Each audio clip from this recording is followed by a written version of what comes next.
Welcome back to another MindEspresso. These are 3 to 5 minute mind hacks from some of the top minds in the world that I've been able to interview or read. And by the way, when I say interview, some people have asked me about this. It's on the Gartner Talent Angle podcast. That's on iTunes, etc. But today I'm going to focus on a book called Resilience from Southwick and Dennis Charney. Now, what they did is over a couple of decades, research different groups to distill down what makes for emotional resilience. How can some people handle problems and others get completely flustered and all in their head? What goes on? Well, they distilled it down to 10 basic steps or precepts, if you will. Number one is optimism. Now, there's a reason that Bob Iger, who is the head of Disney, lists optimism as his number one leadership trait. And it comes down actually to science. If you operate in a gain frame versus a loss frame, right? Glass half empty versus glass half full. Certain things happen to your mind versus if you operate in a loss frame. If you operate in a loss frame, what happens is you actually can't see opportunities, and scientists at Cal Davis have shown this. When you operate in a loss frame, you get narrowly focused, you get self-focused, right? And you get very brittle and you get worried about all the things that can happen to you, and you fail to see all the good things that could happen to you. In other words, you create a small little world that you get stuck in.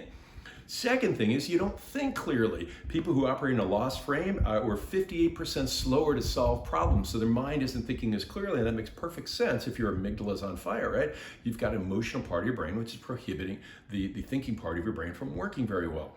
But the third part, which is really pernicious, is it's also highly contagious. If I'm in a loss frame, I can spread that loss frame to everyone and make everyone around me less smart and more brittle and not able to see opportunities.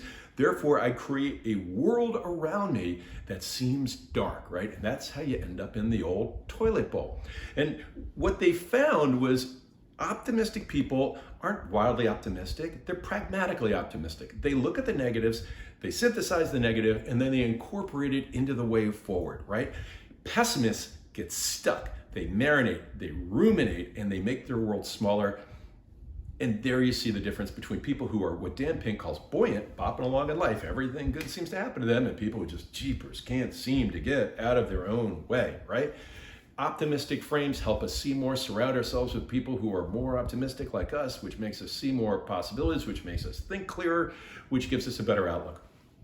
Number two, which is actually closely related, is resilient people face their fears. You can't hide from a fear. Even if you think you are hiding, it's in your subconscious, and it's causing much more havoc in your subconscious than it is in your conscious mind. So your fears are operating in the background. If you face them, they get smaller. But what happens to a lot of people is they don't want to face their fear, therefore they actually adopt a pessimistic outlook so that they don't have to face their fear, they don't have to be disappointed, and therefore it becomes an operating system. The third one in the top three, and I think these are all interrelated, is resilient people have a moral compass. They know the difference between right and wrong. And when you do something wrong, what you're telling yourself is that you got to cut corners because the world is unsafe, right? And so you've actually sent yourself a message that you're not safe. So optimism, face your fears, have a moral compass. First three. Next bucket also goes together pretty well. The next one, which is number 4, is practice spirituality. Belong to a group that believes in something bigger. And that's important because if you're self-focused and you're all about yourself, you're actually going to unwittingly put yourself into a toilet bowl spin. You gotta have feelers around you for people, and that goes with the next one, which is get and receive social support. We're social creatures. We're made that way. And that social connection feeds us oxytocin. It helps our brain function well. The next ones are really about sharpening the saw, 7, 8, 9, and 10.